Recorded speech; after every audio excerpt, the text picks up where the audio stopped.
I have seen that there are various types of meditation. So what kind of meditation one has to practice to understand this knowledge? In Advaita Vedanta, it is said Mananam, Shravanam, Mananam, Nididhyasanam.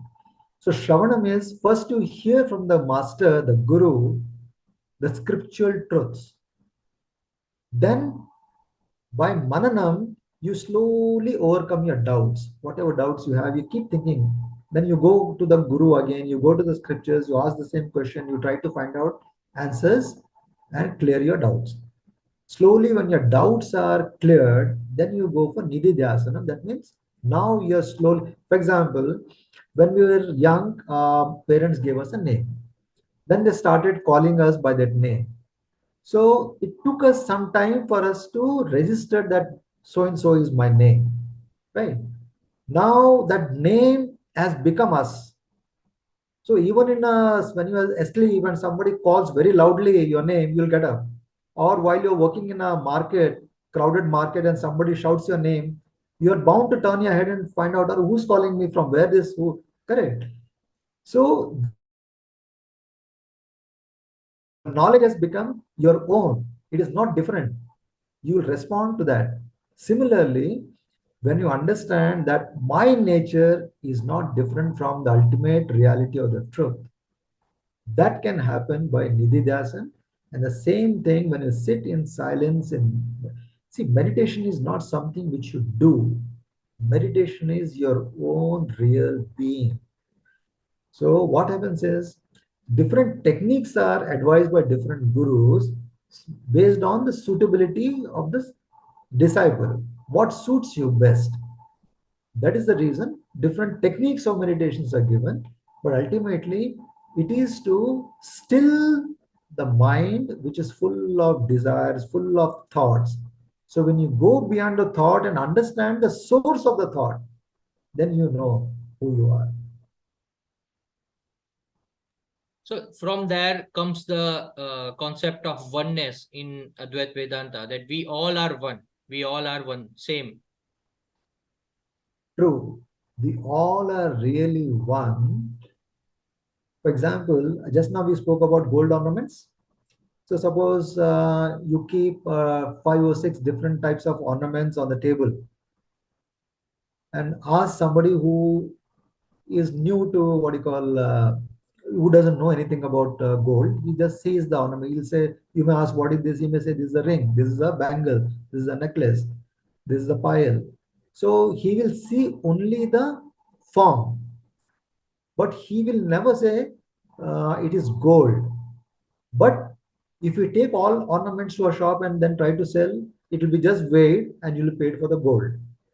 Similarly, suppose you go to a temple, or if there is a wooden murti or a murti of stone in your house, whatever part of the murti you are touching, what exactly are you touching? Are you touching the feet of the Lord, the hands, uh, the head? No, wherever you touch, you are touching only either the stone or the wood. So the wood is pervading the entire murti, or the stone is pervading the entire murti. Similarly, the gold is pervading the entire ornaments. Similarly, all human beings are having the same consciousness. There's no difference in that. If there are 4 different races of people, are Negroid, or Mongoloid, right? A Chinese, an American, a European, an Indian, all are sitting together. If you look at the eyes of a European, it could be very light colored, bluish or greenish, right? His skin will be very fair. Similarly, a Negro will be having a very dark skin, very curly hair. His eyes will be also black. His lips will be very big. Now, outwardly, all these things are different, but do they have the same consciousness?